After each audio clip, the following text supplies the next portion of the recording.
Praise the lord. హల్లెలూయా. యేసుక్రీస్తు నామములో అందరికీ వందనాలు. వాక్యాన్ని చెప్పుకుందాం. పరిశుద్ధుడా, జీవాధిపతి, జీవం కలిగిన వాడా, ఆశ్చర్యకరుడా, మీకు వందనాలు అయా. మీ ఉచితమైన కృపను బట్టి మేము ప్రార్థన చేస్తున్నాం. ప్రార్థన ఆలకించండి. వాక్యము చెప్పడానికి మీ జ్ఞానముతో నింపండి. మీ కృపతో తోడుగా ఉంచండి. మీ సహాయాన్ని దయచేయండి. ప్రార్థనను మీరే ఆలకించి మంచిగా వాక్యము చెప్పగలిగిన జ్ఞానాన్ని, ధైర్యాన్ని మీరే దయచేయమని యేసునామంలో అడిగి వేడుకొంచున్నాము తండ్రి. ఆమేన్.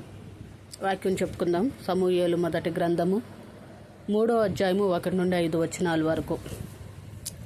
బాలుడైన సమూయేలు యెహోవాకు పరిచర్య చేయుచున్నాడు. సమూయేలు ఏలీ దగ్గర పరిచర్య చేయుచున్నాడు, కానీ యెహోవాకు పరిచర్య చేయుచున్నాడు అని రాయబడి ఉన్నది. సమూయేలు పరిచర్య చేసేది ఏలీకా యెహోవాకా అనే ఆలోచన రావచ్చు. సమూయేలు చేస్తున్న పరిచర్య ఏలీకి పరిచర్య చేస్తున్నాడు, దేవునికి కూడా పరిచర్య చేస్తున్నాడు. ఏలీకి పరిచర్య చేయటం అంటే ఏలీ పనులు చేస్తూ ఉన్నాడు. యెహోవాకు పరిచర్య చేయుట అనగా తాను నివసించుచున్న మందిరములో దీపము వెలిగించుచున్నాడు, మందిరమును శుభ్రము చేయుచున్నాడు. సమూయేలు దేవుని మందిరములో పండుకొని ఉండగా దేవుడు సమూయేలును పిలుస్తున్నాడు.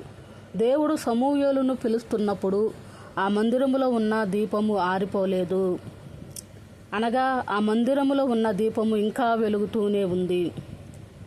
అయితే వెలుగుతున్న దీపము ఆరిపోక మునిపే దేవుడు సమూయేలును పిలుస్తూ ఉన్నాడు.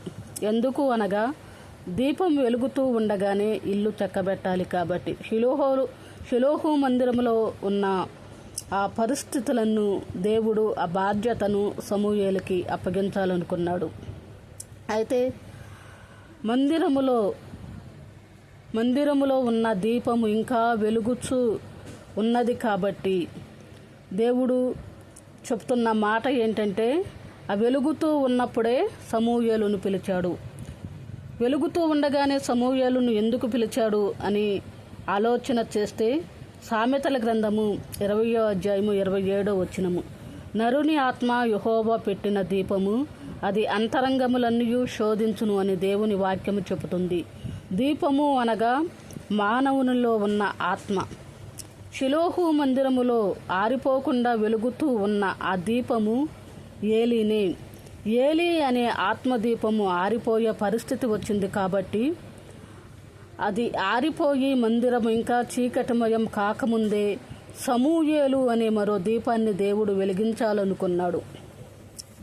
దేవుడు వెలిగించాలనుకున్న ఆ దీపము సమూయేలు. సమూయేలుతో దేవుడు మాట్లాడుచూ ఉన్నాడు. సమూయేలు యొక్క ఆత్మదీపము వెలిగించాలన్న ఆలోచనతో దేవుడు సమూయేలుతో మాట్లాడుతూ ఉన్నాడు.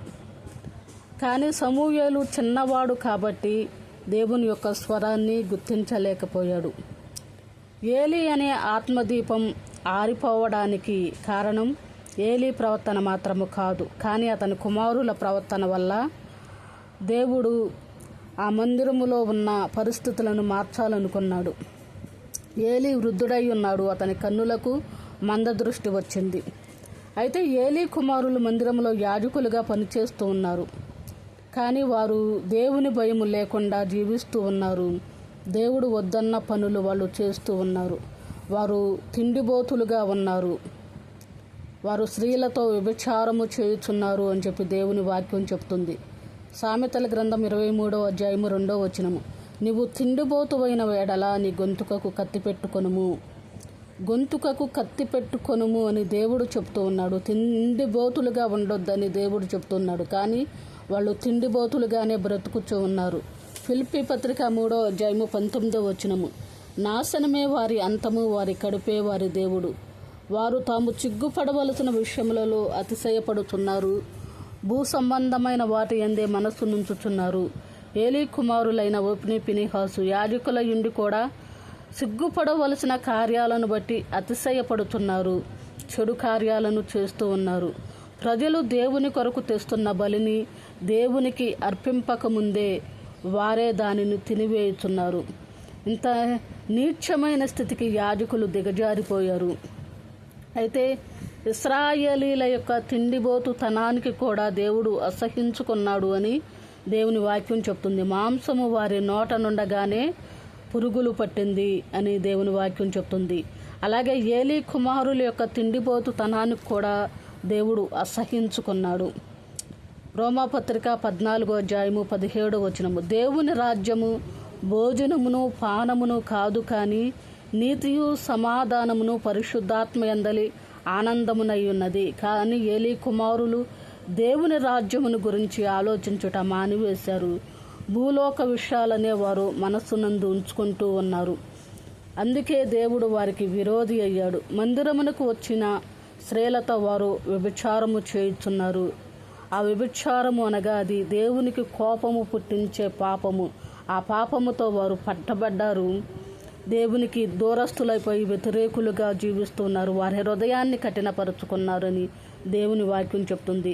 కానీ ఎందుకు ఈ వ్యభిచారం అనేది దేవుడు వద్దని చెప్పాడు అని ఆలోచన చేస్తే కొరింథీ 1:6 జారత్వమునకు దూరముగా పారిపోవుడి. మనుష్యుడు చేయు ప్రతి పాపమును దేహమునకు వెలుపల ఉన్నవి గాని జారత్వము చేయువాడు తన సొంత శరీరమునకు హానికరముగా పాపము చేయుచున్నాడు. ప్రతి పాపము శరీరానికి వెలుపలే ఉంది అని వాక్యం చెప్తుంది. కానీ జారత్వము చేసేవాడు తన సొంత శరీరాన్ని అపవిత్రము చేసుకుంటున్నాడు. కానీ దేవుడేమని చెప్పాడు? నేను పరిశుద్ధుడనై ఉన్నాను కనుక మీరు కూడా పరిశుద్ధులై ఉండండి అని చెప్పి దేవుడు చెప్పాడు. కానీ ఒప్నీ ఫినెహాసులు దేవుణ్ణి మరచిపోయారు. దేవుడు చెప్పిన మాటను కూడా మరచిపోయారు. వారు అక్రమమైన మార్గములో బ్రతుకుచున్నారు. యాజకుల ద్వారా మందిరము శుద్ధి చేయబడాలి, మందిరములోనికి వెలుగు రావాలి. కానీ యాజకుల ద్వారా మందిరము అపవిత్రమైపోతుంది. వెలుగు రావడానికి బదులు మందిరము చీకటిమయమైపోతుంది. అందుకే దేవుడు వారితో అనగా మందిరములోనికి వచ్చే వారితో ఎవరితో కూడా మాట్లాడడం మానివేశాడు. ఆ మనుష్యులు మందిరానికి అసలు ఎందుకు రావాలి? చేసిన పాపం పోగొట్టుకోవాలి. ఎందుకనగా బలి అర్పించితే దేవునికి వారు చేసిన పాపం పోద్ది కాబట్టి వాళ్ళు బలులను తీసుకుని వస్తూ ఉన్నారు. కానీ బలులు దేవుని యొద్దకు చేరడం లేదు. దేవునికి అర్పించకముందే యాజకులే తినివేస్తున్నారు కాబట్టి మరి బలి అనేది దేవుని యొద్దకు వెళ్ళడం లేదు. కాబట్టి వారి పాపం అలాగే నిలిచిపోయి ఉంటుంది. వారు చేస్తున్న పాపము బలి ద్వారా పోగొట్టుకోవాలని మనుషులు తెస్తూ ఉంటే బలిని దేవునికి చేరడం లేదు ఆ బలి. కాబట్టి వారి పాపము పోకపోగా వారికి జీవితంలో ఏమవుతుందంటే మరి క్రొత్త పాపం వారికి అంటుతుంది. అది ఎలాంటి పాపము అంటే స్త్రీలు అపవిత్రపరచబడుతున్నారు. పరిశుద్ధత కొరకు మందిరానికి వస్తున్న స్త్రీలు అపవిత్రమైపోతున్నారు. కాబట్టి అనేకులు మందిరానికి రావడానికే మానివేశారు. దేవుడు వారితో మాట్లాడడం లేదు.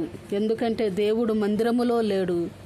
దుర్మార్గులైన యాజకులే మందిరములో ఉన్నారు. కాబట్టి మనుష్యులకు వేదన మిగిలింది, కన్నీరు మిగిలింది. ఇలాంటి దయనీయమైన పరిస్థితిలో మందిరము ఉండడము చూసిన దేవుడు ఒక కార్యాన్ని చేయాలనుకున్నాడు. ఆ మందిరం యొక్క పరిస్థితిని దేవుడు మార్చాలంటే బాల్యం నుండి ఆ మందిరంలో పరిచర్య చేస్తూ యాజకుని కనిపెట్టుకుని ఉన్న సమూయేలునే దేవుడు ఎన్నుకొన్నాడు, ఏర్పరచుకున్నాడు.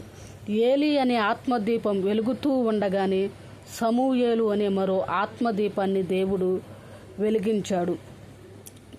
సమూయేలు వెలిగింపబడిన వాడై ఒక దీర్ఘదర్శిగా, ప్రవక్తగా, న్యాయాధిపతిగా, యాజకునిగా స్థిరపడ్డాడు.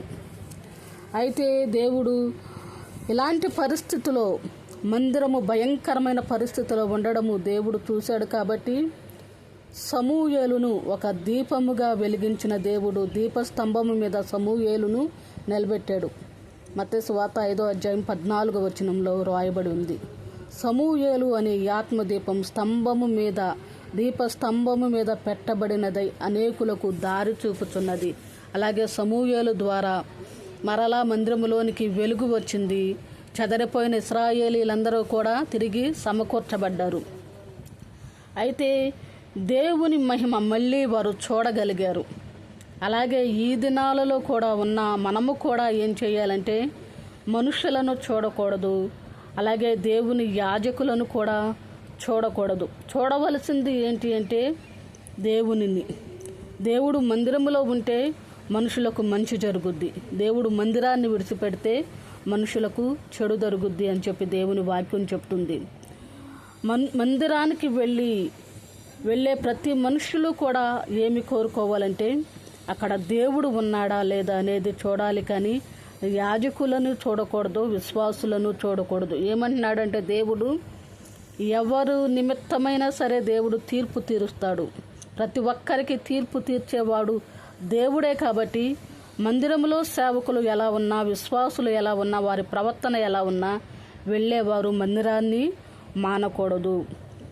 ఎప్పటికైనా నిలిచి ఉండేది దేవుని వాక్యము. దేవుడు కాబట్టి దేవుడే ప్రతి కార్యాన్ని సరిచేస్తాడు. కాబట్టి ప్రతి ఒక్కరూ కూడా మందిరములోనికి ఖచ్చితంగా వెళ్ళాలి. దేవుని యొక్క వాక్యాన్ని వినాలి, వాక్యము ద్వారా బలపడాలి.